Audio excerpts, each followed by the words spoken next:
Olá meus irmãos, seja mais uma vez muito bem-vindo ao canal Papo Teológico. E no vídeo de hoje eu quero falar com vocês sobre as evidências de uma igreja sadia.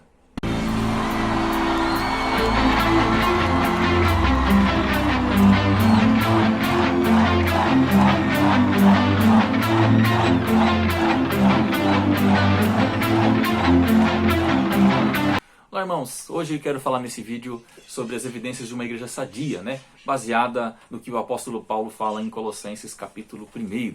Nós podemos falar em vários pontos, podemos falar em uma igreja sadia, em Atos capítulo 2, 42, é uma igreja que persevera na doutrina dos apóstolos, é uma igreja bíblica, uma igreja que preza pela doutrina dos apóstolos, é uma igreja que persevera na comunhão, é uma igreja que persevera no partir do pão, ceia do Senhor, é uma igreja que persevera nas orações. E agora aqui em Colossenses também o apóstolo Paulo, na sua introdução, ele vai nos trazer, irmãos, algumas evidências daquela igreja dos irmãos de Colossos. Como era aquela igreja? Colossos que estava rodeado de algumas heresias. Epáfras visita o irmão apóstolo Paulo em sua primeira prisão em Roma.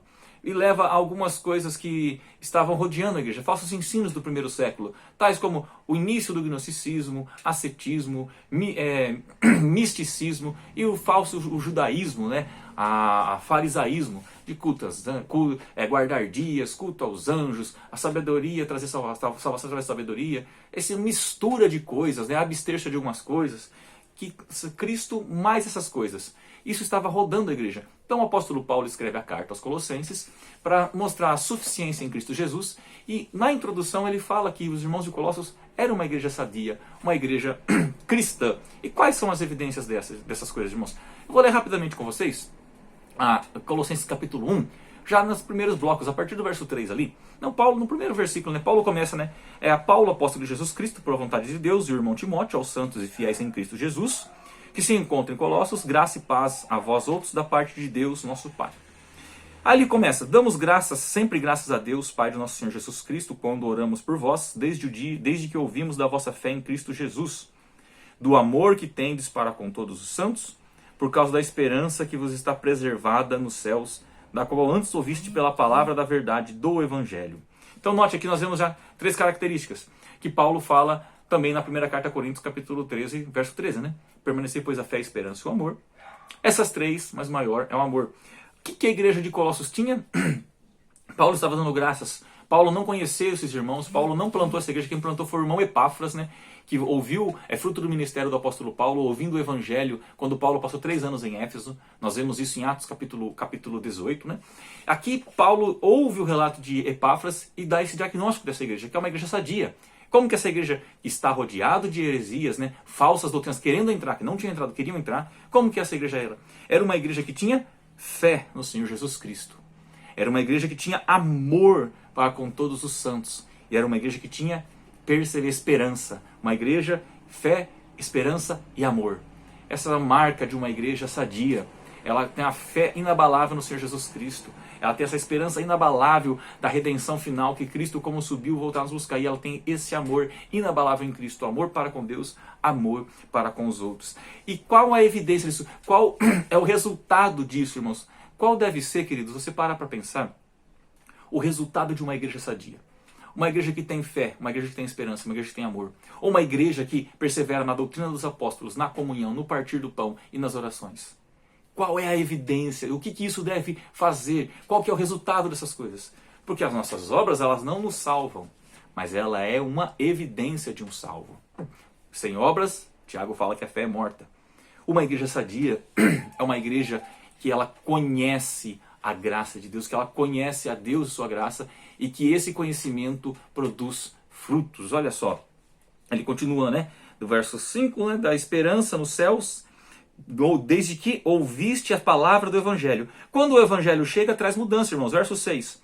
Chegou até vós, como também em todo mundo, este Evangelho está produzindo fruto e crescendo, tal como acontece em vós, desde o dia que ouvistes e entendestes a graça de Deus na verdade. Segundo foste instruído por Epáfras, nosso amado conservo, e quanto a vós, fiel ministro do Cristo, o qual também nos relatou do vosso amor no Espírito. Novamente relata o amor.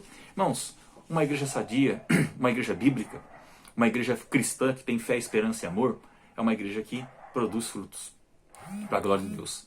Santificação, vive para a glória de Deus, se abstém das coisas loucas desse mundo, de falsas heresias, enche do fruto do Espírito, relatado em Gálatas capítulo 5. É uma igreja que conhece, olha como Paulo é inteligente, irmãos. O gnosticismo que estava surgindo no primeiro século era aquela doutrina de obter salvação através do conhecimento. Nosso corpo, matéria é mal, nós somos espíritos bons aprisionados num corpo mau. E nós precisamos adquirir esse conhecimento para nos libertarmos disso. Basicamente isso, não somente isso, mas basicamente. Paulo usa as mesmas palavras, conhecimento, e depois no outro bloco, né, sabedoria, sofia. Paulo usa agora que realmente tem que ter conhecimento, mas o conhecimento correto, o conhecimento de Deus, o conhecimento da graça de Deus, o conhecimento, como eu vou falar no outro vídeo, da vontade de Deus. Não existe evangelho sem esse conhecimento. Não existe um evangelho de emocionalismo, nem de racionalismo, mas o crer também é pensar. Razão no sentido de pensar, de agir. O que é a graça de Deus? Paulo vai relatar mais à frente, entendermos que nascemos mortos em delitos e pecados, que os nossos pecados nos apartam do Senhor Jesus Cristo, que nós precisávamos de um Salvador e que esse Salvador é Cristo, que é impossível o homem se salvar por suas obras, que nós não podemos chegar até Deus se este não vier até nós. Este é o conhecimento da graça de Deus, que Deus nos amou a ponto de entregar Jesus Cristo a morrer em nosso lugar, para que nós não pereçamos, mas tenhamos nele vida eterna. E esse conhecimento nos leva a que ele amou, não somente a ponto de entregar, mas também que Jesus Cristo não somente morreu por nossos pecados, mas, como diz Romanos, ressuscitou para a nossa justificação. O Rei vivo estás e um dia voltará nos buscar. O nosso Rei está vivo e ele voltará nos buscar. A suficiência de Cristo para a nossa salvação. Cristo basta, Cristo é suficiente. Portanto, irmãos, analisando isso, veja, se você está congregando, se você está pastoreando, você que é pastor, uma igreja sadia, se você está sendo um cristão sadio, um cristão que tem fé, esperança e amor, um cristão que persevera na palavra de Deus, na oração, na comunhão, na ceia do Senhor, no partir do pão. Que Deus te abençoe, te guarde, te ilumine e te leve cada dia mais nesse conhecimento desta graça. A graça que nos liberta, a graça que fala que o pecado não tem domínio sobre nós, a graça que nos liberta da podridão do pecado, a graça que nos liberta da culpa do pecado, nos introduzindo num caminho também de santificação. Que Deus te abençoe, em nome de Jesus Cristo.